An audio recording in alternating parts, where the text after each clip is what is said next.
podcast for radiation physics at Wenatchee Valley College in Wenatchee, Washington. I am Todd Bussey, your instructor, and I hope you find this podcast and all the other podcasts for this class helpful. This podcast is going to be talking about significant digits. So let's start looking at significant digits. The first thing you have to know about significant digits is when we look at significant digits, we're looking at all the ones that we can measure to and then one estimated digit. So on the first example, it says non-zero digits are always significant. So anytime you can do a number like 1, 2, 3, 4, 5, that's a significant digit. And so 32.5 has 3 significant digits. So we could measure exactly to the 2, and then we estimated the 5. So that one has 3 significant digits. Zeros are the biggest problem when we look at significant digits. When zeros are included, there are 4 rules that we have to worry about. Zeros placed before other digits are not significant. So 0.072, the 2 zeros are not significant because all they are doing is being placeholders so that we can put the 7 and the 2 significant digits, in the right spot. So we can have 72 hundredths of an inch or whatever measurement this is. The next rule with zeros is zeros placed between other digits are always significant. So if you have a 304, the 0 is significant because it's between the 3 and the 4, which are always significant. So 304 has 3 significant digits. The next 0 we have to worry about is zeros placed after other digits, but after the decimal point, are significant. So anything at the end of a number that's to the right of the decimal point is a significant 0. So 2.50 has 3 significant digits. The 0 at the end is an ending 0, so that's where our estimate comes in. We could measure 2.5 exactly, and then we estimated the 0.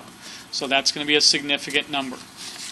And then the last rule that we have for zeros is zeros at the end of a number are significant only if they are behind the decimal point. So the number 200, we're not really sure how many significant digits it has, but just looking at it, we can only say for sure that it has 1 significant digit, the 2. We're not sure about the 2 zeros if they're significant or not. In the next example, with the decimal point after the 0, so we have 200 point whatever, we have 3 significant digits then. So we know we could measure to that last 0, that's our estimate. So that's 3 significant digits.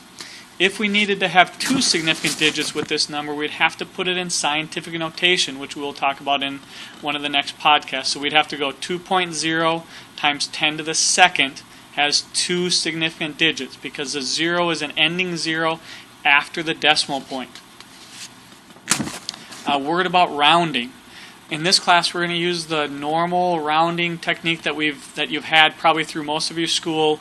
Is if the ending number is the one you want to round to is 5 or above, you're going to round up. If it's 4 or below, you're going to round down or just truncate the number. There are other rounding schemes like even and odd, but we're going to use the 5 rule, rounding up on a 5 and rounding down on a 4.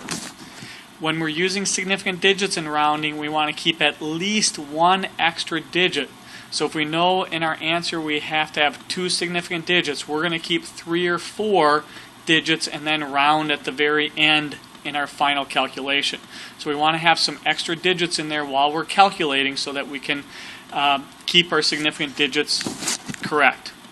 Now we're going to look at multiplication and division with significant digits. When you're multiplying or dividing, you count the number of significant digits in each number and then use the least precise, the least number of significant digits. So let's look at this example of multiplication. When we multiply 3.278 times 72.4, we would get 237.3272. But we have to look at significant digits. The first number has 4 significant digits. They're all significant. The second number has 3 significant digits. So 3 is smaller than 4, so in our answer we have to have 3 significant digits. So we're going to have to do 237 because the 3 after the decimal point is less than 5, so we're going to round down. So we're going to get 237 as our final answer. The next one for multiplication, we're going to have 0.027 times 4.278, which would give us 0.115506. but we have to use significant digits. The first number has 2 significant digits, the 2 and the 7. The second number has 4 significant digits. So in our answer, we have to have 2 significant digits. So in this case, we'd have to have the 0.11, but we have to look for rounding, right? The digit after that, which is a 5. So we're going to round up. So our final answer is 0.12. And the last division example that we have is we have 1.27 divided by 0.3704. The answer would be that long decimal, 3.428, blah, blah, blah, blah. But our first number has 3 significant digits in it. Our second number has 4 significant. So we need 3 significant digits in our answer. So we would go 3.43 because 8's larger than 5. We'd have to round the 2 up to a 3. So 3.43 is our final answer. When we're adding or subtracting using significant digits, we add or subtract just like we normally do. In this case, we have those 4 numbers that we're adding together, and we'd get 283.648. But now we have to look at the least precise. The first number, 3.27, is to the hundredths place. The second number, 0.378, is to the thousandths place. The third number, 42.0, is to the ones place. And the 238, or the tenths place, and the 238 is to the ones place.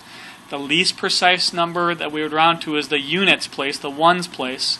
So we have to have 3 significant digits in this. We have to round to the ones place. So we go 283.648 would round to 284 using significant digits. And that is the end of this podcast on significant digits, and we will see you next time. Thank you.